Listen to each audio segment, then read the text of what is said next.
Actually എനിക്ക് കഥകൾ ഉണ്ടാക്കാൻ പണ്ട് മുതലേ ഭയങ്കര ഇഷ്ടമാണ്. സ്കൂളിൽ പഠിക്കുമ്പോഴേ ഞാൻ പണ്ട് കൂട്ടുകാരോടൊക്കെ ഒരുപാട് കള്ളങ്ങൾ പറയുമായിരുന്നു. കള്ളം പറഞ്ഞ് കൺവിൻസ് ചെയ്യാൻ പറ്റും. കൺവിൻസ് ചെയ്യാൻ പറ്റി കഴിഞ്ഞാൽ അതൊരു ഭയങ്കര ക്രിയേറ്റിവിറ്റിയാ. അച്ഛൻ എന്റെ അടുത്ത് പറഞ്ഞു വോഡാഫോൺ കോമഡി സ്റ്റാർസിൽ പോയാൽ എന്തെങ്കിലുമൊക്കെ ആയിട്ട് രക്ഷപ്പെടാം. അപ്പൊ അങ്ങനെ 2015 കോമഡി സ്റ്റാർസ് ചെയ്യുന്ന സമയത്തുള്ള ഒരു സ്കിറ്റ് എനിക്കന്ന് മീശയൊക്കെ വെച്ച് തന്നിട്ട് ഞാനൊരു രാഷ്ട്രീയ നേതാവായിട്ടൊക്കെ എനിക്ക് അറിയാവുന്ന ആളുകളാണ് അവരൊക്കെ. അവരുടെ മീറ്ററുകൾ എനിക്ക് അറിയാം എല്ലാവരുടെയും. പാരമല്യ ആണെങ്കിൽ അതിലും ബാക്കി കഥാപാത്രങ്ങളുടെ അവതരിപ്പിച്ച ആളുകളുടെ ആണെങ്കിൽ അവരുടെയൊക്കെ മീറ്ററുകൾ അറിയാവുന്നതുകൊണ്ട് തന്നെ അവർക്ക് ഇന്നത് കൊടുത്ത ഇന്നത് ചെയ്യും എന്ന് എനിക്ക് അറിയാം. നമുക്കറിയാം നമ്മുടെ ഫ്രണ്ട്സ് ആണ്. ഞാൻ കാണിച്ചു തരണം നിങ്ങൾക്ക് ഇത് ഞാനാണ് ഇങ്ങനെയാണ് എന്റെ വേഷം. ഞാൻ ഇത്ര അഭിനയിച്ച സിനിമകളിൽ ഹിറ്റായ സിനിമ ആർട്ടിക്സ് ആണ്. അതിൽ ഒരുപാട് ആളുകൾ കണ്ടു. അപ്പൊ ഈ ഒരുപാട് ആളുകൾ കാണുമ്പോൾ പെട്ടെന്ന് നോട്ടീസ്ഡ് ആവും. എനിക്ക് ചിലപ്പോൾ പെട്ടെന്ന് ദേഷ്യം വരും. ചില കാര്യങ്ങൾ എനിക്ക് വർക്കാവില്ല. എന്റെ ചിലപ്പോൾ ഞാൻ കുറച്ച് ഓവർ റിയാക്ട് ചെയ്യുന്നിരിക്കും. പക്ഷെ പുള്ളിക്കതില്ല. പതുക്കെ ഒരു അത് അങ്ങനെ വരത്തുള്ളൂ. Hi everyone, it's me Shahana. Welcome to Wealthy Spotlight. ഇന്ന് നമ്മളിപ്പോൾ ഉള്ളത് ഒരു മൂവിയുടെ ഡയറക്ടറും പ്രൊഡ്യൂസറുമാണ്. അപ്പം നിങ്ങൾക്കൊക്കെ സംശയമുണ്ടോ ഏത് മൂവിയുടെ ഡയറക്ടറും പ്രൊഡ്യൂസറോ അല്ലേ? അന്താരാഷ്ട്ര തലത്തിൽ ഏറ്റവും അധികം ശ്രദ്ധിക്കപ്പെട്ട ഒരു മൂവിയാണ് ഇത്. ഇന്ത്യൻ ഇൻഡിപെൻഡൻറ്റ് ഫിലിം ഫെസ്റ്റിവലിൽ ബെസ്റ്റ് എക്സ്പെരിമെൻ്റൽ മൂവി അവാർഡ് നേടിയതാണ്. മറ്റൊന്നുമല്ല, സോറി എന്ന മൂവിയുടെ ഡയറക്ടറായ അക്ഷയ്, പ്രൊഡ്യൂസർ, അതുപോലെ തന്നെ ആ മൂവിയിലെ ലീഡ് ക്യാരക്ടർ ചെയ്ത ആരോമലാണ് ഇന്ന് നമ്മുടെ ഒപ്പം ഉള്ളത്. Welcome to show. സോ എന്താണ് മൂവിയുടെ ന്യൂ അപ്ഡേറ്റ്? സോറി എന്ന മൂവി ഒത്തിരി അവാർഡ്സ് ഒക്കെ നേടിയല്ലേ? സോ ഏതൊക്കെ അവാർഡ്സ് ആണ്? ഇന്ത്യൻ ഇൻഡിപെൻഡൻസ് അല്ല, വേറെ ഏതൊക്കെ അവാർഡ്സ് ആണ്? അതുപോലെ നിങ്ങൾക്ക് പറയാനുള്ള എന്തൊക്കെ അപ്ഡേറ്റ്സ് ആണ് മൂവിനെ പറ്റി? സോറി കറന്റ് ഫെസ്റ്റിവൽ റണ്ണിംഗ് ആണ്. ഓക്കെ. മോക്കോ ഇന്റർനാഷണൽ ഫിലിം ഫെസ്റ്റിവൽ, അത് പോണ്ടിച്ചേരിയിൽ വെച്ച് നടക്കുന്ന ഫിലിം ഫെസ്റ്റിവൽ ആണ്. അതിൽ 2 അവാർഡ്സ് ഉണ്ട്. ഓ, പിന്നെ എന്തൊക്കെയായിരുന്നു അവാർഡ്സ്? മോക്കോ ഇന്റർനാഷണൽ ഫിലിം ഫെസ്റ്റിവലിൽ 2 അവാർഡ്സ് ഉണ്ട്. അതില് ആദ്യത്തേത് ബെസ്റ്റ് ഡെബ്യൂ ഡയറക്ടർക്കുള്ള അവാർഡാണ്. രണ്ടാമത്തേത് സ്പെഷ്യൽ ജൂറി അവാർഡാണ്. സ്ക്രീൻ പ്ലേക്കുള്ള സ്പെഷ്യൽ ജൂറി അവാർഡാണ്. പിന്നെ ഇപ്പം ഒഫീഷ്യൽ സെലക്ഷൻ ഉണ്ടായിരുന്നു. സ്റ്റോക്ക്ഹോമിൽ വെച്ച് നടക്കണം, സ്വീഡനിൽ വെച്ച് നടക്കണം സ്റ്റോക്ക്ഹോം സിറ്റി ഫിലിം ഫെസ്റ്റിവലിൽ ഒഫീഷ്യൽ സെലക്ഷൻ ഉണ്ട് സോറിക്ക്. പിന്നെ ചെന്നൈയില് 1/11/17 എന്ന ഫെസ്റ്റിവലിൽ ബെസ്റ്റ് ഫിലിമിനുള്ള അവാർഡ് ഉണ്ട്. നമ്മുടെ ടൈറ്റിൽ സോറി എന്നാണ്. എന്താ ടൈറ്റിൽ? അവിടെ നിങ്ങൾ എന്താ അങ്ങനെ ഒരു ടൈറ്റിൽ നമ്മുടെ മൂവിക്ക് കൊടുത്തത്? എന്താണ് മൂവിയുടെ ജോണർ? ജോണിനെ കുറിച്ച് പറയുകയാണെങ്കിൽ ആക്ച്വലി ഡ്രാമയാണ്. ഒരു ത്രില്ലർ സ്വഭാവം ഉണ്ട്. ത്രില്ലർ സ്വഭാവമുള്ള ഡ്രാമയാണ് ആക്ച്വലി സോറി. പേര് പോലെ തന്നെ ലൈക്ക് അപ്പോളജീസിനെ കുറിച്ചുള്ള കഥയാണ്. മാപ്പ് പറച്ചിലാണ്. അതെ, അപ്പോളജീസിന്റെ ഒരു പൊളിറ്റിക്സ് ആണ് ആക്ച്വലി സോറിയില് ഉള്ളതല്ലേ. ഒരുപാട് ന്യൂ കമേഴ്സ് വന്ന മൂവിയാണല്ലേ? എത്ര ന്യൂ കമേഴ്സ് ഉണ്ട്? നിയർലി 60ഓളം ഉണ്ട്. 60ഓളം ന്യൂ കമേഴ്സ് വെച്ച് ചെയ്തപ്പോൾ ഹൗ ഡു യു ഫീൽ? എന്തൊക്കെയായിരുന്നു സെറ്റിലെ ടൈംസ് ആൻഡ് എന്തൊക്കെയായിരുന്നു അവിടെ സംഭവിച്ച കഥകൾ? പറയൂ. ഭയങ്കര വലിയൊരു എക്സ്പീരിയൻസ് ആയിരുന്നു. ഇതിനു മുന്നേ ഞങ്ങൾ ഷോർട്ട് ഫിലിംസ് ഒക്കെ ചെയ്യാറുണ്ട് ക്രൂ. പക്ഷെ അപ്പൊ ഒരു കോർ ടീം ആയിരിക്കും അതിനുണ്ടാകും. ഞാനും ആരോമല്, ആഷിഖുണ്ട് എഡിറ്റർ, അരുണുണ്ട് സിനിമാറ്റോഗ്രാഫർ, ആകാശ് ഉണ്ട് പ്രൊഡക്ഷൻ ഡിസൈനും, പിന്നെ അവൻ അഭിനയിക്കുകയും ചെയ്യും. ഞങ്ങളൊരു കോർ ടീം ആയിരുന്നു ഇതിനു മുൻപൊക്കെ ഉള്ളത്. പക്ഷെ ഓരോ വർക്കുകൾ കഴിയുന്നതോറും എണ്ണം കൂടി വരും. ഒരു 60ഓളം പേരായി. പേരായപ്പോ ഞങ്ങള് തീരുമാനിച്ചു ഇനി ഫിലിം ചെയ്യാന്ന്. ഈ 60 പേരും ആർട്ടിസ്റ്റ് വിത്ത് ടെക്നീഷ്യൻ എല്ലാം കൂടെ ചേർന്നുള്ളതാണോ? അരങ്ങിലും അണിയറയിലും ആയിട്ട് 60ഓളം പേര്. 60ഓളം പുതിയ ആളുകളാണ്. ന്യൂ കമേഴ്സിനെ വെച്ചുള്ള ആളുകള് ഒന്നിലും ഇതുവരെ ഒന്നും ചെയ്തിട്ടില്ല. നിലപാട്ട് അവരൊന്നും പ്രോമിനന്റ് ആയിട്ടില്ല, എസ്റ്റാബ്ലിഷ്ഡ് ആയിട്ടില്ല. അതുകൊണ്ടാണ് ന്യൂ കമേഴ്സ് എന്ന് പറയുന്നത്. അക്ഷയ് ആദ്യമായിട്ട് ഡയറക്റ്റ് ചെയ്യുന്ന മൂവിയാണ് അല്ലേ? ഇതിനു മുമ്പ് ഷോർട്ട് ഫിലിംസ് ചെയ്തിട്ടുണ്ട്. അപ്പം മൂവി ഫസ്റ്റ് ടൈം ചെയ്യുമ്പോൾ എന്തൊക്കെ എക്സ്പെക്ടേഷൻ ആൻഡ് എന്തൊക്കെ പ്രിപ്പറേഷൻ ചെയ്തു? ഓക്കെ, ഞാൻ ആദ്യമായിട്ട് ചെയ്യാൻ പോകുന്ന മൂവി എന്തൊക്കെയായിരുന്നു? പ്രീ പ്രൊഡക്ഷൻ ടൈം ആയിരുന്നു ഏറ്റവും കൂടുതൽ പ്രിപ്പറേഷന്റെ ടൈം ചെയ്തത്. പ്രോപ്പർ സ്കെഡ്യൂളിംഗ്, പിന്നെ പ്രോപ്പർ ചാർട്ടിംഗ് ഒക്കെ ആയിരുന്നു. പിന്നെ ഷൂട്ട് ചെയ്ത മൊത്തം ചേർത്തല, ഞങ്ങളുടെ വീട് ചേർത്തലയിലാണ്. ചേർത്തലയിൽ തന്നെ, ആ ടൗണിൽ തന്നെയാണ് ഞങ്ങൾ ഷൂട്ട് ചെയ്തത്. അപ്പൊ ടൗണിലെ എല്ലാ ഏരിയയും ഞങ്ങൾക്ക് അറിയാം. സോ അങ്ങനെ ഒരു പ്രിവിലേജ് ഉണ്ടായിരുന്നു ഞങ്ങൾക്ക്. സോ ലിമിറ്റഡ് സ്പേസ് ചെയ്തിട്ട് ചെയ്തൊരു വർക്കും കൂടെയാണ്. ടെൻഷൻ ഉണ്ടായിരുന്നു? ഇല്ല, അങ്ങനെ ടെൻഷൻ എന്ന് പറയാൻ പറ്റില്ല. പ്രോപ്പർ പ്രിപ്പറേഷൻ ഉള്ള പ്രിപ്പറേഷൻ ടൈമിൽ നമുക്ക് ആക്ച്വലി കുറെ തോട്ട്സ് ഒക്കെ മനസ്സിലൂടെ വരും. പക്ഷെ പ്രോപ്പർലി പ്രീ പ്രൊഡക്ഷൻ കഴിഞ്ഞുകൊണ്ട് തന്നെ ഭയങ്കരമായ ഷൂട്ട് ടൈമിൽ ഭയങ്കരമായിട്ടുള്ള ടെൻഷൻ ഇല്ല. ഈ പുതിയ ആൾക്കാരെ വെച്ച് ചെയ്തപ്പം ഇവർ ചെയ്യുമ്പോൾ ഓരോ തവണ നമ്മൾ എന്തായാലും പുതിയ ആൾക്കാരെ വെച്ച് ചെയ്യുമ്പോൾ നമുക്ക് ടെൻഷൻ കാണും. നമ്മളും ന്യൂ കമറാണ്, നമുക്കും ടെൻഷൻ കാണും. അവരെ വെച്ച് ചെയ്യുമ്പോൾ അവർക്കും കാണും. ടോട്ടലി സെറ്റിലോ ടെൻഷൻ കാണുമല്ലോ.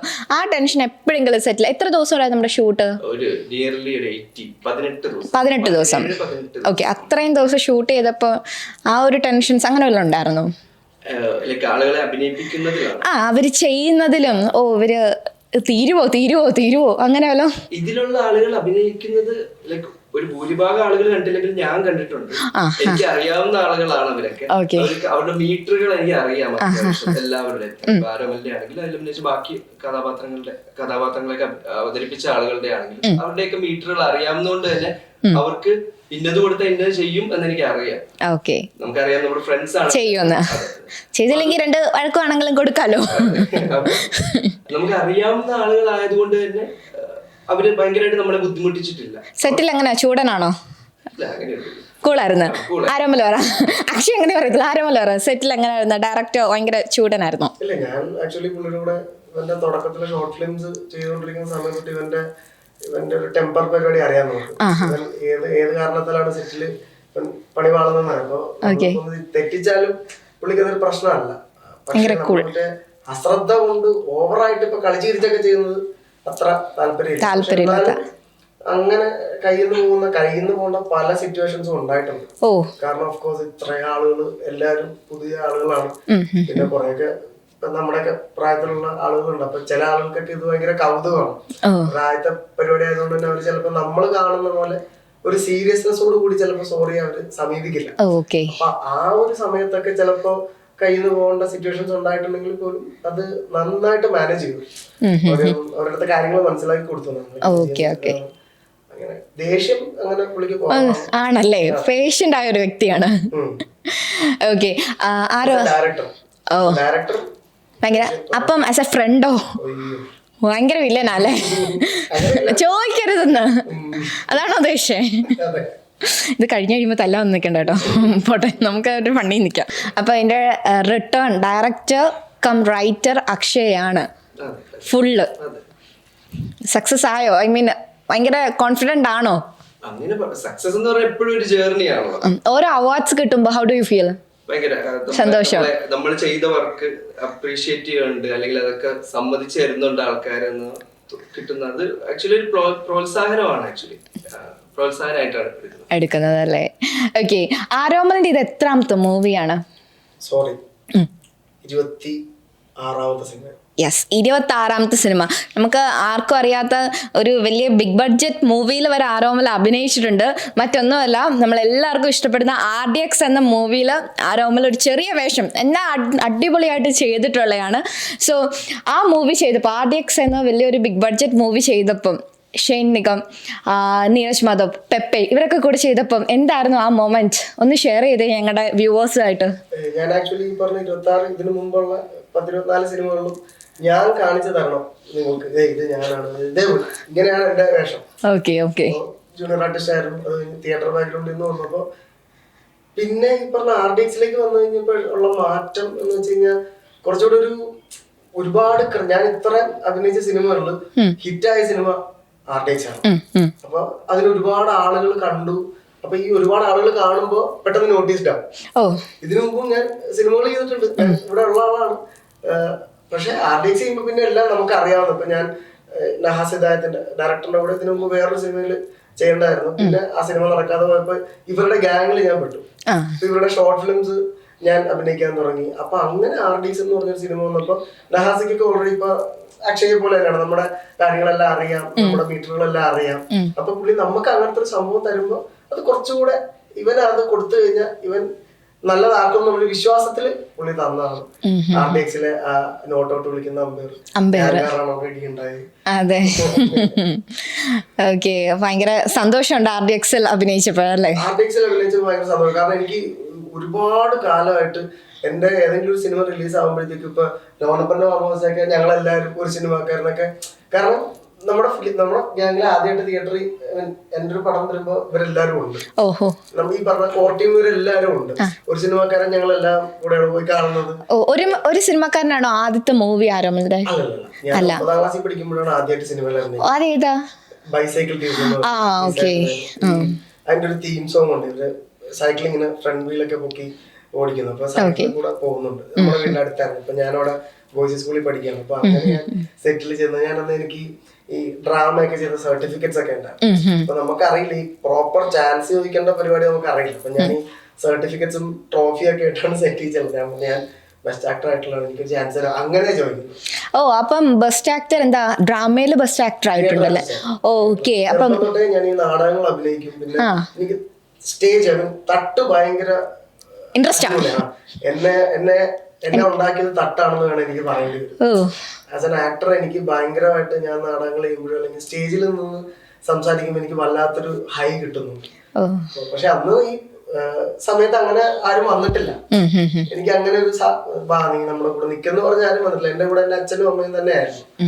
വീട്ടിൽ എനിക്ക് ഞാൻ ഇഷ്ടപ്പെട്ട് തെരഞ്ഞെടുത്തൊരു മേഖല മനസ്സിലാക്കാൻ എന്റെ അച്ഛനും അമ്മയ്ക്കും ഒരു പരസഹായം വേണ്ടി വന്നില്ല എന്നുള്ളതാണ് എന്റെ വിജയമായിട്ട് ഞാൻ കാണുന്നത്. അതെ, അമ്മയുടെ കാര്യം പറഞ്ഞപ്പോഴാണ്, അമ്മയാണ് ഇതിന്റെ പ്രൊഡ്യൂസർ അല്ലേ? സോ അമ്മ എന്താ ജോലി ചെയ്യുന്നത്? അമ്മ ഒരു ഗവൺമെന്റ് സ്കൂൾ ജീവനക്കാരിയാണ്. ആ അമ്മ എങ്ങനെ സോറി എന്ന മൂവിയുടെ പ്രൊഡ്യൂസർ ആയിട്ട് വന്നു? സോറി മാത്രമല്ല, അതിനു മുമ്പ് നമ്മള് ഷോർട്ട് ഫിലിംസ്, നേരത്തെ ഷോർട്ട് ഫിലിംസ് ഒക്കെ നമ്മള് എനിക്കൊരു പ്രൊഡക്ഷൻ ഹൗസ് ഒക്കെ ഉണ്ട്. ഓ, എന്താ പേര്? ആരോമൽ ദേവരാജ് എന്റർടൈൻമെന്റ്. ഓക്കെ. അപ്പൊ അതിന്റെ ഞാനും അമ്മയും കൂടെയാണ് നോക്കിക്കൊണ്ട് പോകുന്നത്. നമ്മുടെ ഷോർട്ട് ഫിലിംസ് ഒക്കെ നമ്മൾ തന്നെയാണ് ചെയ്തേക്കുന്നത്. അങ്ങനെ കുറച്ച് നമ്മൾ അങ്ങനെ നമ്മുടേതായിട്ടുള്ള പരിപാടികൾ നമ്മൾ തന്നെ ചെയ്യണം എന്നുള്ളൊരു ആഗ്രഹം നേരത്തെ ഉണ്ട്. അപ്പൊ അമ്മയും അതിന് ഷോർട്ട് ഫിലിംസ് ആയിരിക്കുന്ന സമയത്ത് അമ്മ സപ്പോർട്ട് ചെയ്തിട്ടുണ്ട്.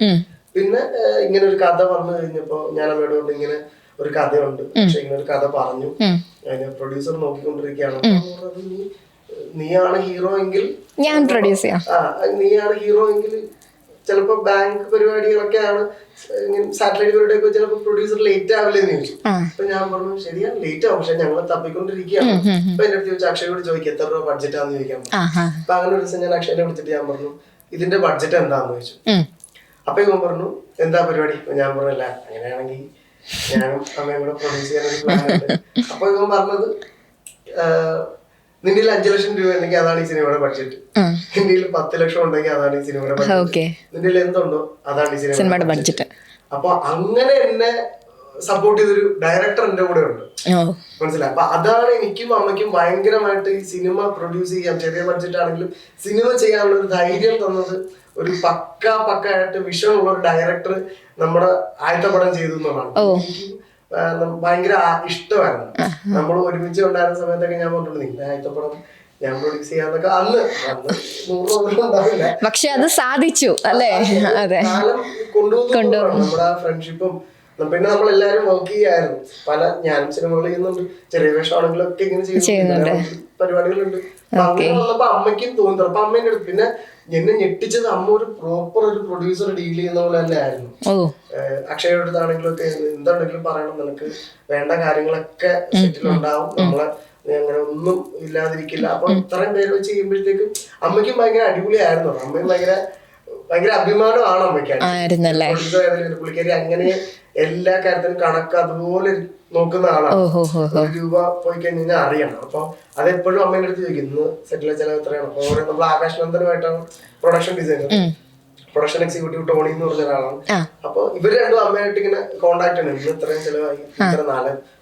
ഒരു പ്രോപ്പർ പ്രൊഡ്യൂസർ എങ്ങനെ ചെയ്യുന്നു അതുപോലെ തന്നെ പ്രൊഫഷണൽ ആയിട്ട്. അതെ, പറയുമ്പോ തന്നെ മനസ്സിലാവുന്നുണ്ട്, പ്രൗഡ്. ഓക്കെ, നിങ്ങൾക്ക് രണ്ടുപേർക്കും ഫിലിം അല്ല വേറെ എന്തെങ്കിലും ഇൻവെസ്റ്റ്മെന്റ് അങ്ങനെ എന്തെങ്കിലും ഉണ്ടോ? എന്തെങ്കിലും ബിസിനസ്? ഇപ്പം ആരോമലിന്റെ ബിസിനസ് എന്ന് പറയാൻ പ്രൊഡക്ഷൻ ഹൗസ് ഉണ്ട് അല്ലേ? സോ അതല്ലാതെ വേറെ എന്തെങ്കിലും ബിസിനസ്, എന്തെങ്കിലും ഇൻവെസ്റ്റ്മെന്റ് അങ്ങനെ എന്തെങ്കിലും ഉണ്ടോ? ഒന്നുമില്ല. അതിനുള്ള സിനിമയിലാണ് ഫുൾ ഇൻവെസ്റ്റ്മെന്റ്. ഓക്കെ, സിനിമയ്ക്ക് വേണ്ടി മാത്രം ഞങ്ങൾ ജീവിക്കുകയാണെന്നല്ലേ? അതാണ് ഞങ്ങളുടെ ജീവനും ഉയിരും എല്ലാം. ഓക്കെ, 100 കോടിയൊക്കെ ബഡ്ജറ്റ് ഓരോ മൂവീസ് എടുക്കുന്നുണ്ട്. ആ സമയത്ത് ഇത്ര ലോ ബഡ്ജറ്റിൽ ഈ മൂവി ചെയ്തപ്പം എന്തൊക്കെ ലിമിറ്റേഷൻ ആയിരുന്നു അമ്മ ആയിക്കോട്ടെ, ആരോമൽ ആയിക്കോട്ടെ, അക്ഷയ് ആയിക്കോട്ടെ ഫേസ് ചെയ്യേണ്ടതായിട്ട് വന്നത്? അങ്ങനെ ഫേസ് ചെയ്യേണ്ടി വന്ന നമ്മളത് ഓൾറെഡി ഞങ്ങൾ ആദ്യമേ സംസാരിച്ചിരുന്നു. ഇങ്ങനത്തെ ഒരു ബഡ്ജറ്റിൽ നമ്മൾ ഇത്ര ആളുകളെ വെച്ചൊരു സിനിമ ചെയ്യുമ്പോൾ നമ്മൾ ഫേസ് ചെയ്യാൻ സാധ്യതയുള്ള കാര്യങ്ങളെ പറ്റി നമുക്ക് ഉത്തമ ബോധ്യം ഉണ്ടായിരുന്നു. അതിലൊന്നെന്ന് പറഞ്ഞാൽ ഈ ആർട്ടിസ്റ്റുകൾ. കാരണം ഇപ്പൊ നമ്മള് ഒരുപാട് ടേക്കൊന്നും ചിലപ്പോൾ നമുക്ക് പോകാൻ പറ്റില്ല. ഒരു ദിവസം 10 സീനോളം തീർത്ത ദിവസങ്ങൾ വരെ ഉണ്ട്. അപ്പൊ നമ്മൾ പ്രോപ്പർ ഷെഡ്യൂൾഡ് കറക്റ്റ് ആയിരുന്നു. ഇന്ന തീരുക, അടുത്ത തുടങ്ങുക, അടുത്ത ഇതിലേക്ക് പോകാന്നുള്ളത് പ്രോപ്പർ ആയിരുന്നു.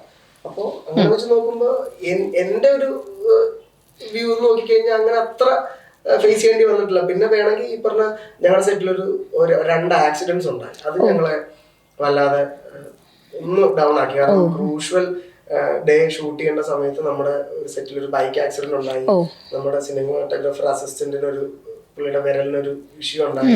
അതിൽ നിന്നൊക്കെ നമ്മൾ പിന്നെ അങ്ങനത്തെ കാര്യങ്ങളൊക്കെയാണ് നമ്മളെ കൂടുതലും, അതായത് ഒന്നും എന്നാലും അതൊക്കെ സംഭവിച്ചിട്ട് നമ്മൾ ഡൗൺ ആയില്ല എന്നുള്ള. കാരണം ചോര വാർത്തൊളിച്ചുകൊണ്ട് വന്നപ്പോഴും അവൻ പറഞ്ഞു, ചേട്ടാ വൈകുന്നേരം ഷൂട്ട് എടുക്കാറുണ്ട്, എന്നെ പറ്റി നിങ്ങൾ ബോധരാവണ്ട, നമുക്ക് ഇന്ന് വിചാരിച്ച സീനുകളൊക്കെ തീർത്തിരിക്കണം.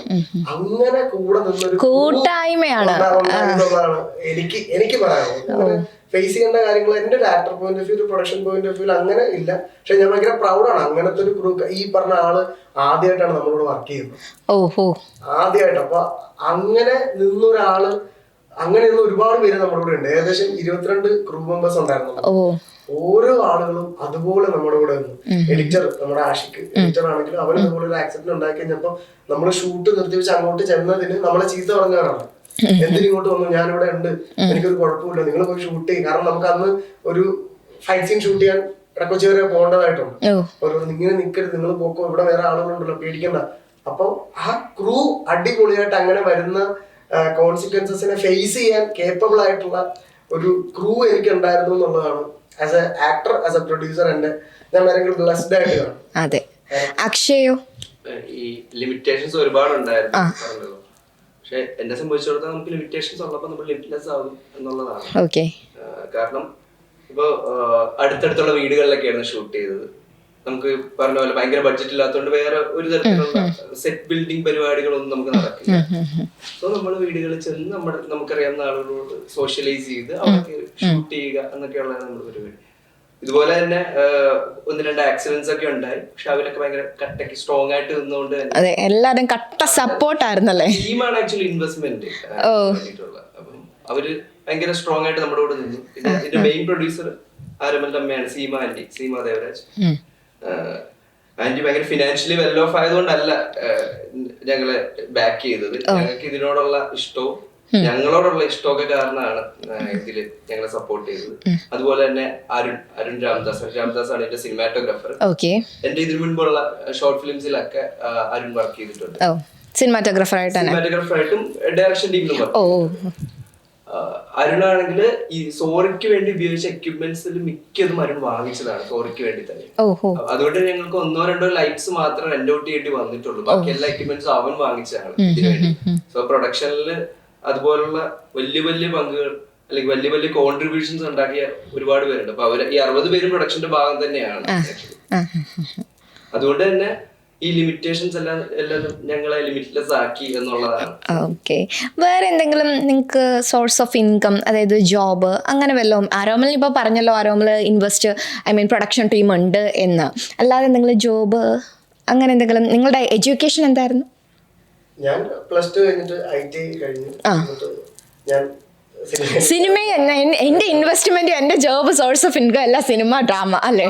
പക്ഷെ എനിക്ക് സിനിമ തന്നത് എന്റെ അക്കൗണ്ടിൽ ഞാൻ ഇറങ്ങുന്ന സമയം തൊട്ട് ഇന്ന് വരെ 100 രൂപയിലേക്ക് താഴത്തേക്ക് സിനിമ പോകാൻ അനുവദിച്ചിട്ടില്ല. ആയാലും ജൂനിയർ ആർട്ടിസ്റ്റ് ആയാലും എന്തായാലും ഞാനത് ഭയങ്കര പ്രൗഡായിട്ട് തന്നെ പറയാം. എനിക്കങ്ങനെ കഷ്ടപ്പെട്ടിട്ടുണ്ട്. പക്ഷെ അങ്ങനെ ഒരുപാട് അങ്ങ് നമുക്ക് കഷ്ടപ്പെടേണ്ടി വന്നിട്ടില്ല. കാരണം സിനിമ അത് നമ്മൾ വേറൊരു ജോലിയിലും ചെയ്യാൻ പറ്റാത്ത, വേറൊരു ജോലി ചെയ്താലും കിട്ടാത്തൊരു കാര്യം. എനിക്ക് സന്തോഷമാണ്. ഞാൻ സിനിമ ചെയ്യുമ്പോഴത്തേക്കും എനിക്ക് സന്തോഷം കിട്ടുന്നുണ്ട്. എന്നാൽ അത്ര വലിയ എമൗണ്ട് അല്ലെങ്കിൽ പോലും ഈ പറഞ്ഞ 100 രൂപയിൽ താഴത്തേക്ക് എന്നെ നിർത്താൻ സിനിമയ്ക്ക് കഴിഞ്ഞിട്ടാണ്. അങ്ങോട്ടേക്ക് പോയിട്ടില്ല, അത്രയും താഴത്തേക്ക് ഞാൻ പോയിട്ടില്ല. അത് സിനിമ എനിക്ക് തന്നിട്ടുണ്ട് എന്റെ. ഓക്കെ, നമ്മുടെ എല്ലാവരുടെയും ലൈഫിൽ മെയിൻ ആയിട്ടുള്ളതാണ് മണി അല്ലേ? ഈ മണി മാനേജ്മെൻറ്റ് എന്ന് പറയുന്നത് ഭയങ്കര നമുക്ക് ഇമ്പോർട്ടൻ്റ് ആയിട്ടുള്ള ഒരു കാര്യമാണ്. ഈ മൂവിയിലും അതുപോലെ തന്നെ നിങ്ങളുടെ രണ്ടുപേരും പേഴ്സണൽ ലൈഫിലും ഈ മണി മാനേജ്മെൻറ്റ് നിങ്ങൾ എങ്ങനെയാണ് കൈകാര്യം ചെയ്യുന്നത്? ഭയങ്കര എക്സ്പെൻസീവ് ആയിട്ടാണോ നിങ്ങൾ, അതോ ഓക്കെ നമ്മൾ ലിമിറ്റ്, ഇപ്പോൾ മൂവി ലിമിറ്റഡ് ആയിട്ട് ചെയ്തതുപോലെ തന്നെ ലൈഫിൽ നിങ്ങൾ ലിമിറ്റഡ് ആയിട്ട് തന്നെയാണോ മുന്നോട്ട് പോകുന്നത്? അതെ, അങ്ങനെ തന്നെയാണ് പോകുന്നത്. ഇപ്പൊ എനിക്കൊരു 100 രൂപ കിട്ടി കഴിഞ്ഞ് കഴിഞ്ഞാൽ അതിൽ നിന്നൊരു 30 രൂപ ഞാൻ എടുത്ത് മാറ്റി വെക്കും. ആ 30 രൂപ ഞാൻ അനക്കത്തില്ല. ഓക്കെ. പിന്നെ ഒരു 100 രൂപ കിട്ടിയാലും അതിൽ നിന്ന് ഞാനൊരു 30 രൂപ എടുത്ത് മാറ്റി വെക്കും. ആ 30 രൂപ ഞാൻ അനക്കത്തില്ല. അങ്ങനത്തെ ഒരു ഫിനാൻഷ്യൽ മാനേജ്മെന്റ് എനിക്കുണ്ട്. അതായത് എന്ത് കിട്ടിയാലും ഞാൻ കുറച്ച് മാറ്റി വെക്കും. കൈവിട്ട് ആ കിട്ടിയ 100 വെച്ച് ഞാൻ കളിക്കും. 1000 കിട്ടിയാലും അതിൽ നിന്നൊരു 300 രൂപ ഞാൻ എടുത്ത് എവിടെയെങ്കിലും ഒക്കെ ഇട്ട് ഞാൻ മാറ്റി വെക്കും. അങ്ങനെ കൈവിട്ട കളികൾ ഞാൻ കളിക്കാറില്ല. കിട്ടിയ എല്ലാം കൂടെ അങ്ങ് ഇപ്പൊ എന്തെങ്കിലും ഞാൻ അങ്ങനെ ഈ ഒരു അങ്ങനെ സ്പെൻഡ് ചെയ്യുന്ന ഒരാളല്ല. എനിക്ക് ആക്ച്വലി സേവിങ്സ് ഉണ്ട്. പിന്നെ ഞാൻ ചെലവാക്കിയത് ഇപ്പൊ ഞങ്ങള് സുഹൃത്തുക്കളാണ്. ഞങ്ങള് രാവിലെ തൊട്ട് വൈകുന്നേരം വരെ ഇരിക്കും. ഏതെങ്കിലും ഒരു കടയിലൊക്കെ പോയി ഒരു കട്ടൻ കാപ്പി കുടിക്കും, ഒരു ബിരിയാണി വാങ്ങിച്ചു പപ്പാതി എടുക്കും. ആ കാര്യങ്ങളൊക്കെ നടന്നു പോകാൻ ഇപ്പൊ ഞാൻ ഈ പറഞ്ഞ സേവിങ്സ് എന്നെ ഹെൽപ്പ് ചെയ്യുന്നുണ്ട്. അപ്പം സേവിങ്സ് ഒരു പരിധി വരെ വേണം എന്ന് തന്നെയാണ്. അത് എന്ത് കിട്ടിയാലും അതിൽ നിന്ന് കുറച്ച് എടുത്ത് മാറ്റി വെക്കുക. ചിലപ്പം 100 രൂപ കിട്ടിയാൽ അതിൽ നിന്ന് 30 രൂപ ആയിരിക്കും. ചിലപ്പോൾ നമുക്ക് 90 രൂപ വലിയ ആവശ്യങ്ങൾ ഉണ്ടാവും, എന്നാലും ഒരു 30 രൂപ എടുത്ത് മാറ്റി വെച്ചേക്കണം എന്ന് ചിന്തിക്കുന്ന ഒരാളാണ്. ഓക്കെ, അപ്പം അക്ഷയ് ഇങ്ങനെ തന്നെ ചിന്തിക്കുന്ന സേവിങ്സ് വേണം. പിന്നെ നമ്മൾ ഈ പാഷന്റെ പുറകെ പോകുമ്പോൾ പല കാര്യങ്ങളും നമ്മൾ വേണ്ടെന്ന് വെക്കും. വരുന്ന ജോലി നമ്മൾ വേണ്ടെന്ന് വെച്ചിരിക്കും. കാരണം നമുക്ക് ഫുൾ ടൈം ഇതിലേക്ക് ഇറങ്ങിയാലേ നമ്മൾ ഉദ്ദേശിക്കുന്ന ലെവലിലേക്ക് നമുക്ക് എത്താൻ പറ്റും എന്നുള്ളതാണ്. സോ ആ സമയത്ത് അൺവാണ്ടഡ്, എന്നെ സംബന്ധിച്ചിടത്തോളം അൺവാണ്ടഡ് ആയിട്ട് എനിക്ക് തോന്നുന്ന കുറച്ച് കാര്യങ്ങളുണ്ട്. ലൈക്ക് EMIs ഒക്കെ ഈ പറഞ്ഞ പോലത്തെ ഒരു കാര്യം, അതൊന്നും മാക്സിമം എടുക്കാതിരിക്കുക എന്നുള്ളതാണ് ഞാൻ ഫോളോ ചെയ്യുന്നത്. സേവ് ചെയ്തിട്ട് ബാക്കി വെച്ച് നമ്മൾ സ്പെൻഡ് ചെയ്യുക എന്നുള്ളതാണ്. ഓക്കെ. ആരോമലിന്റെ അച്ഛനൊരു ഡ്രാമ ആർട്ടിസ്റ്റ് ആയിരുന്നു അല്ലേ?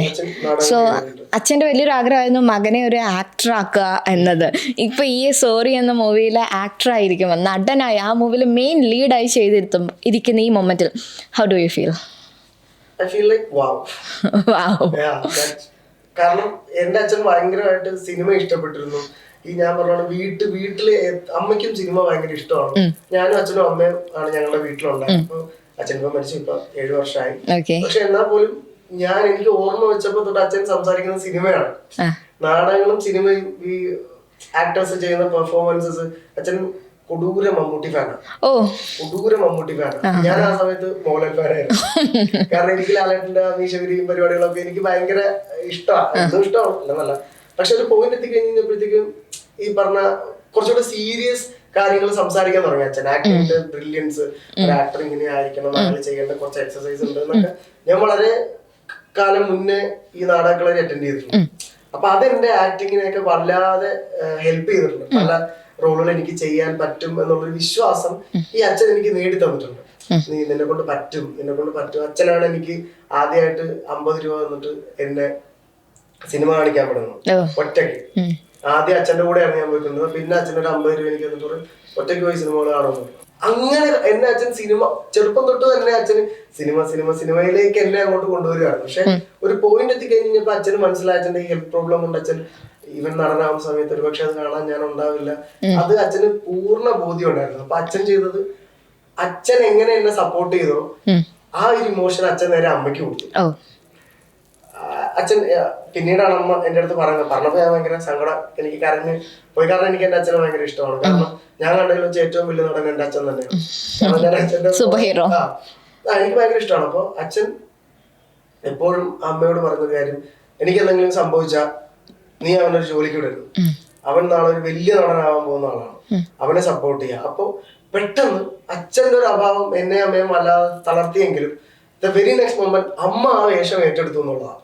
അമ്മ പറഞ്ഞു, അച്ഛൻ പോയെങ്കിലും അച്ഛൻ എവിടെയോ ഇരുന്ന് നിന്നെ കാണുന്നുണ്ട്, അപ്പൊ നീ ഒരു നടനാവണം എന്ന് പറഞ്ഞ ആ ഫയറ്. കാരണം അച്ഛൻ നഷ്ടപ്പെട്ട ഒരു ആൾക്ക് ഒരമ്മ ഒറ്റയ്ക്കുള്ള ഒരു കുടുംബത്തിൽ വേണം അമ്മയ്ക്ക് പറയാം, അച്ഛനുള്ളൂ പക്ഷെ നമുക്ക് ജോലി വേണ്ടേ, നീ ഇങ്ങനെ നിന്നാ മതി എന്നുള്ളതാണ് പറയാം. പക്ഷെ അമ്മയ്ക്ക് കിട്ടുന്ന തുച്ഛമായ വരുമാനത്തിൽ നിന്ന് അമ്മ എന്നെ നോക്കി. എനിക്ക് 2 ഷർട്ട് വാങ്ങിച്ചു തന്നു, ജീൻസ് വാങ്ങിച്ചു തന്നു. ഞാൻ ഇപ്പൊന്നും ആ സൗഹൃദങ്ങൾ എനിക്കില്ല. എന്റെ അന്നത്തെ ഒരു സൗഹൃദ സർക്കിളിൽ നിന്ന് എന്നെ കളിയാക്കിയിട്ടുണ്ട്. അമ്മയുടെ പൈസക്ക് ഇതും വാങ്ങിച്ചോണ്ട് വന്ന് നാണയില്ലാതെ നിൽക്കുകയാണ്, അവർക്ക് ഇപ്പൊ 10-22 വയസ്സായില്ലാന്ന് ചോദിച്ചിട്ടുണ്ട്. അപ്പൊ എനിക്ക് സങ്കടം. ഞാൻ അമ്മയോട് പറഞ്ഞു, ഞാനിങ്ങനെ അപ്പൊ അമ്മയുടെ കാര്യമുണ്ട്, ഒരിക്കലും ചെയ്യരുത്, അച്ഛൻ തളരും, നീ വിശ്വസിച്ച് മുന്നോട്ട് പോകാം. കാരണം അമ്മയ്ക്ക് അറിയാം ഞാൻ ഇറങ്ങിക്കഴിഞ്ഞാൽ എന്റെ അറ്റം കണ്ടിട്ടേ തിരിച്ചു വരുള്ളൂ. അപ്പൊ ആ ഫയർ അമ്മയ്ക്ക് അറിയാവുന്നതുകൊണ്ട് തന്നെ അമ്മ എന്നെ ഒരുപാട് സപ്പോർട്ട് ചെയ്യുന്നുണ്ട്. പിന്നെ ഇപ്പൊ അച്ഛന് ഹാപ്പിയാണ്, എനിക്ക് അറിയാം ഇപ്പൊ അച്ഛന് ഹാപ്പി ആയിരിക്കും. കാരണം പുള്ളിനെ ഹാപ്പി ആക്കാനുള്ള കാര്യങ്ങൾ ഞാൻ കുറച്ച് കഷ്ടപ്പെട്ടിട്ടാണെങ്കിലും ഞാൻ ചെയ്തിട്ടുണ്ട്. സോറി ഉൾപ്പെടെ ഞാൻ ചെയ്തിട്ടുണ്ട്. അപ്പൊ ആ സോൾ ഹാപ്പി ആയിരിക്കും ആൻഡ് പ്രൗഡ് ആയിരിക്കും എന്നെ കുറിച്ച്. സോറി മൂവിയിൽ ലീഡായിട്ട് ആരോമൽ ചെയ്തപ്പം എന്തെങ്കിലും പ്രിപ്പറേഷൻ, ഷോർട്ട് ഫിലിം ഒക്കെ ചെയ്ത പോലെ ആയിരിക്കത്തില്ലല്ലോ ഒരു മൂവി ചെയ്യുമ്പോൾ, സോ അതിനായിട്ട് മുൻകൂറായി എന്തെങ്കിലും പ്രിപ്പറേഷൻ അങ്ങനെയാണ് ചെയ്തായിരുന്നോ? ആക്ച്വലി ഇത് കുറെ നാളത്തെ ജേണിയാണ്.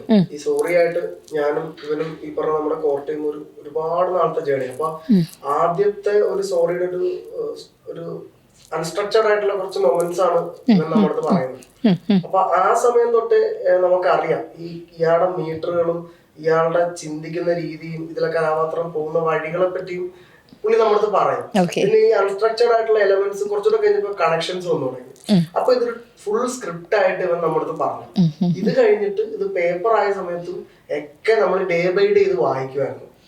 നമ്മൾ ക്രൂ മെമ്പേഴ്സ് ഞാൻ വായിക്കുമായിരുന്നു. അപ്പൊ നമുക്കറിയാം. പിന്നെ തൊട്ടടുത്തായതുകൊണ്ട് തന്നെ നമ്മള് എന്ത് ഡൗട്ട് ഉണ്ടെങ്കിലും ഞാൻ ഇവരടുത്ത് ചോദിക്കും.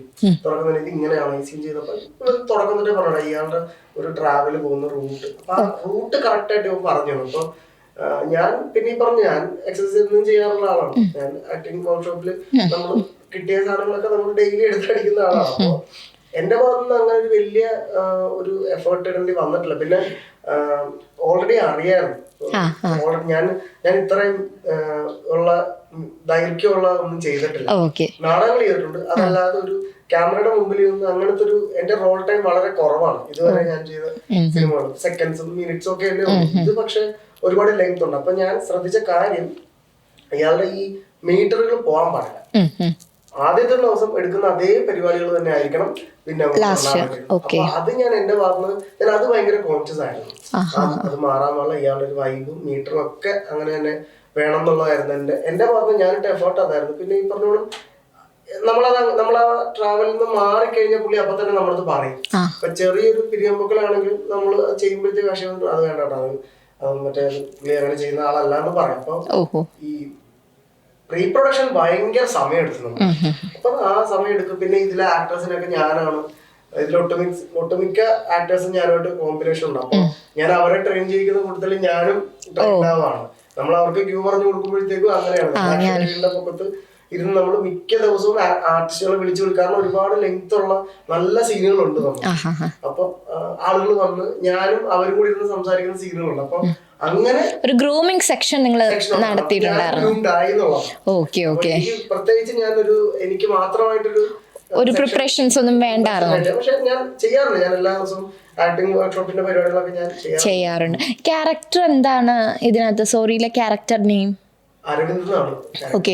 എങ്ങനെയുള്ള ഒരു ചെറിയൊരു ലൈൻ എന്തെങ്കിലും പറയാൻ പറ്റുമോ? ക്യാരക്ടർ എങ്ങനെയുള്ളതാണ്? അങ്ങനെ ഒരു ക്യാരക്ടർ അല്ലേ ഈ അരവിന്ദ്?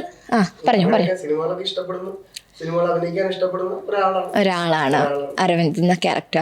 ഓക്കെ, അരവിന്ദ് എന്ന ക്യാരക്ടർ അക്ഷയ് ആരോമൽ എന്നെ കൊടുക്കാൻ അവൻ ചെയ്ത് ഓക്കെ ആവും എന്ന് എന്തുകൊണ്ടാ ഡിസൈഡ് ചെയ്തത്? ആരോമലിന്റെ പല എലമെന്റ്സും അരവിന്ദിലുണ്ട്. ഉണ്ട്. ഓക്കെ, ഒരു സിനിമയ്ക്ക് പുറകെ നടക്കും ഒരാളുടെ എല്ലാ എലമെന്റ്സും അരവിന്ദിലുണ്ട്. അതുപോലെ തന്നെ ആരോമലിലുണ്ട്. രണ്ടുപേരിലും കുറെ സിമിലാരിറ്റീസ് ഉണ്ട്. അപ്പൊ വേറൊരാളെ അന്വേഷിച്ചു പോണ്ട, തൊട്ടടുത്തുണ്ടല്ലോ സ്വർണം.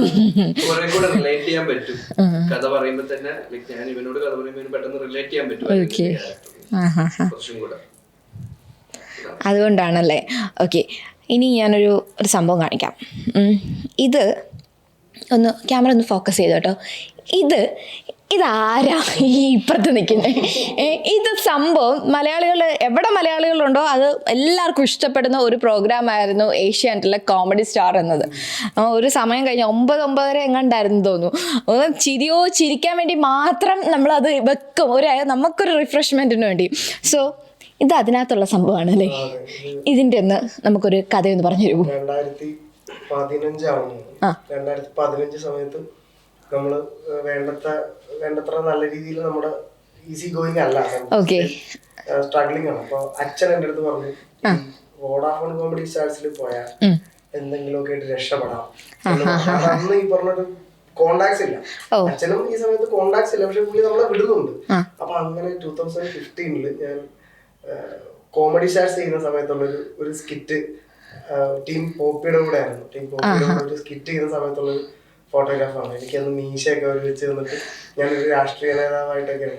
ആണല്ലേ? അതിനകത്ത് കാലഘട്ടമൊക്കെ ഭയങ്കര ഇപ്പൊ ഓർക്കുമ്പോ ഭയങ്കര ഹാപ്പിനെസ്സും ഉണ്ട്, എന്നാ നല്ലൊരു ഒരു രസം ഉണ്ടല്ലേ അതിനകത്ത്. പിന്നെ ആ സമയമൊക്കെ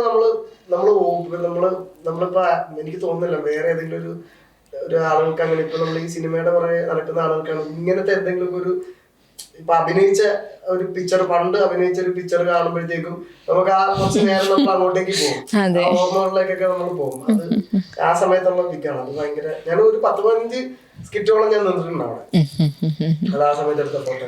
സോ നിങ്ങളുടെ 2 വർഷങ്ങളായിട്ടുള്ള കൂട്ടായ്മയാണ്, ഫ്രണ്ട്ഷിപ്പാണ് നിങ്ങളുടെ അല്ലേ? ആ ഒരു ഫ്രണ്ട്ഷിപ്പ് നിങ്ങളൊരു എന്നൊരു മൂവിയിലേക്ക് നിങ്ങളത് എന്താ പറയാ അതിലേക്ക് പ്രൊസീഡ് ചെയ്തു.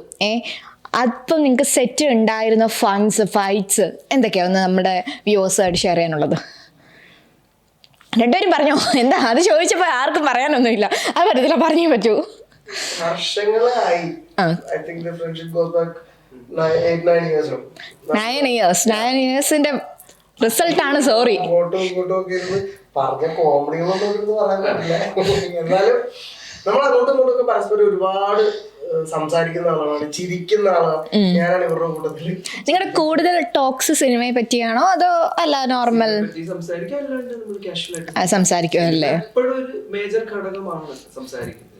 എപ്പോഴും ആ ഒരു ടോപ്പിക്ക് വന്നിരിക്കും. ഞങ്ങളുടെ ഗ്രൂപ്പിൽ പല ഏജ് ഗ്രൂപ്പുകളുണ്ട് ഞങ്ങളുടെ ടീമില്.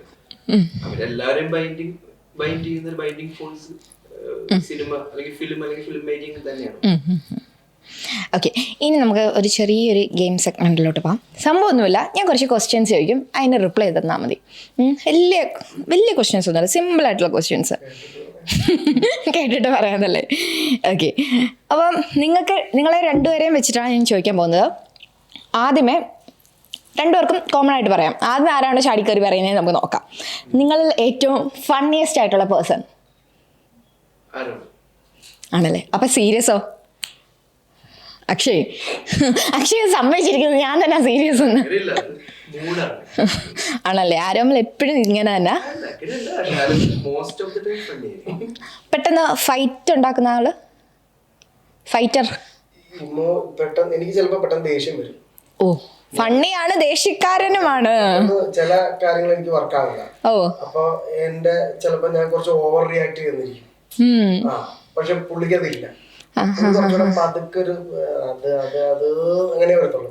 ഞാൻ ചിലപ്പോടാ അങ്ങനെ തന്നെ എനിക്ക് എന്തെങ്കിലും ദേഷ്യം ഞാൻ അങ്ങനെ, പക്ഷെ അത് ജസ്റ്റ് എന്താ പറയുക മൊമെന്റ് ഓഫ് ടൈം ആണ്, പെട്ടെന്ന് തന്നെ പോകും. ആണല്ലേ? എല്ലാ ഇമോഷനും. സെറ്റില് ലേറ്റ് ആയിട്ട് വരുന്ന പേഴ്സൺ ആരാ? എന്താ ചിരിക്കുന്നേ? ആരോമലാന്ന് തോന്നുന്നു, ആ ചിരിയിലുണ്ട്. ആണല്ലേ? ചിലപ്പോ ഈ പറഞ്ഞ 15 നമ്മള് കൂടുതലും ഷൂട്ട് ചെയ്യുന്നത് അക്ഷയുടെ വീട്ടിൽ തൊട്ടടുത്ത വീട്ടിലാണ്. അപ്പൊ ഇവര് നേരെ ഡയറക്ഷൻ ടീമൊക്കെ അക്ഷയുടെ കൂടെയാണ്. പിന്നെ മേജർ ലൊക്കേഷൻ ആകാശിന്റെ വീടായിരുന്നു. അപ്പം ആകാശാണ് നേരത്തെ പ്രൊഡക്ഷൻ ഡിസൈൻ ഞങ്ങളുടെ ഫ്രണ്ട് തന്നെയാണ്. ആകാശിന്റെ വീട് എന്റെ വീട്ടിൽ നിന്ന് റോഡ് ക്രോസ് ചെയ്ത് ആകാശിന്റെ വീട്. ഓ, അപ്പൊ അക്ഷയ് പെട്ടെന്ന് എത്തും, ആരോമലാണ് ലാഗ് അടിപ്പിക്കുന്നത്. ഓ, എന്നിട്ട് എന്തായാലും എത്താനേ 15 മിനിറ്റ് ചിലപ്പോ ഞാൻ പറയും നല്ലൊരു 15 മിനിറ്റ് ലേറ്റ് ആകും. പെർമിഷൻ എടുത്തിട്ടല്ലേ? അതും കൂടെ കേൾപ്പില്ലെന്ന്. നിങ്ങൾ തമ്മിൽ ഫൈറ്റ് ഉണ്ടാക്കുമ്പോ ആദ്യമേ കോംപ്രമൈസ് ചെയ്യുന്ന ആരാ? ഫൈറ്ററും നമ്മൾ തന്നെ, കോംപ്രമൈസ് നമ്മൾ തന്നെ അല്ലേ?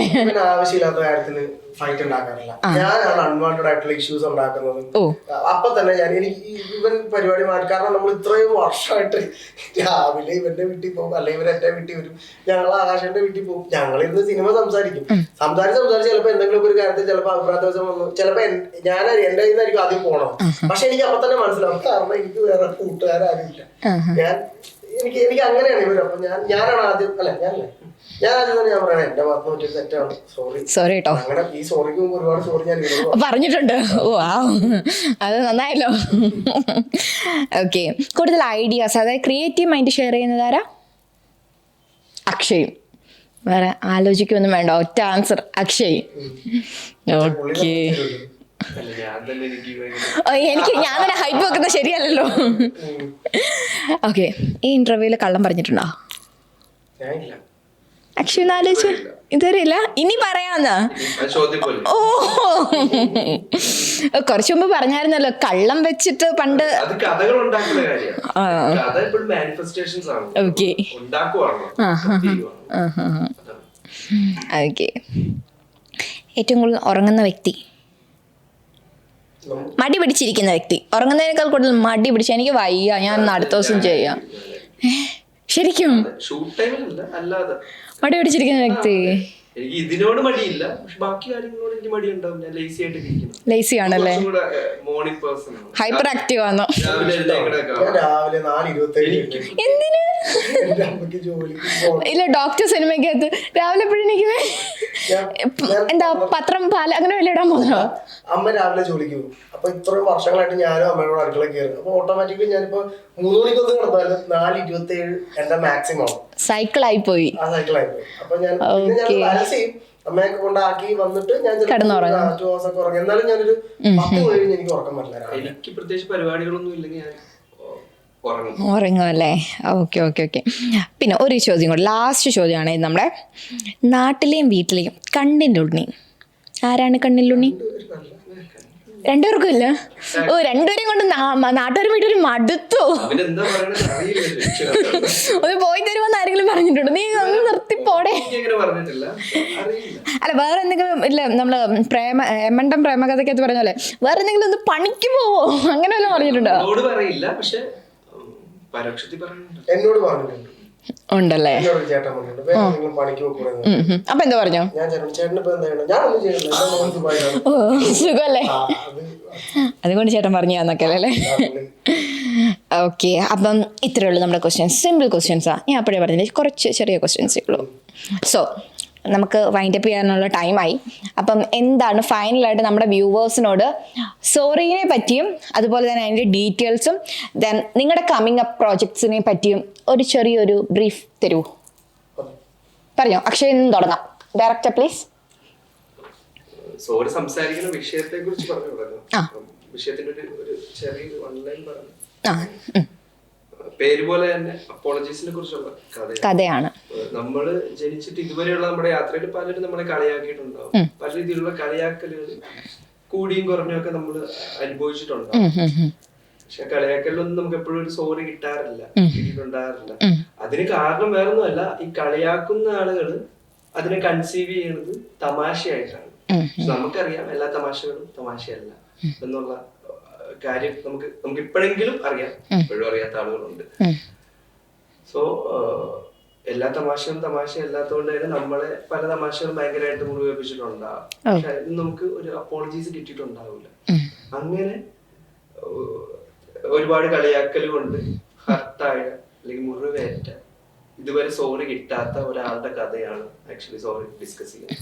സോ ഇത്രയും നേരം ഞങ്ങളോടൊപ്പം വെൽത്തി സ്പോട്ട്ലൈറ്റിനൊപ്പം കുറച്ചൊരു ടൈം സ്പെൻഡ് ചെയ്ത അക്ഷയ്ക്കും ആരോമലിനും ഒരുപാട് നന്ദി. സോറി ഒരു വലിയ സക്സസ് ആവട്ടെ, അതുപോലെ തന്നെ വലിയ ബിഗ് ബഡ്ജറ്റ് ചിത്രങ്ങൾ നിങ്ങൾക്ക് ഉണ്ടാവട്ടെ. റിയലായിട്ട് ഞങ്ങൾ ആശംസിക്കുന്നു, ആത്മാർത്ഥമായി ഞങ്ങൾ ആശംസിക്കുന്നു. വലിയൊരു സക്സസ് ആവട്ടെ രണ്ടുപേർക്കും. എന്തെങ്കിലും വ്യൂസിനോട് പറയാൻ? Thank you. സ്പോട്ട്ലൈറ്റിൽ നമ്മളെ വിളിച്ചതിന് ഒരുപാട് സന്തോഷം. നമ്മളിപ്പോഴേ സപ്പോർട്ട് ചെയ്തത് നിങ്ങളാണ്. നിങ്ങളോട് ഒരുപാട് നന്ദിയുണ്ട്. നമ്മുടെ ഇനിയും നിങ്ങളുടെ സപ്പോർട്ട് ഉണ്ടാവണം, നമ്മളും സപ്പോർട്ട് ഉണ്ടാവണം. Thank you. Okay, thank you so much. Thank you.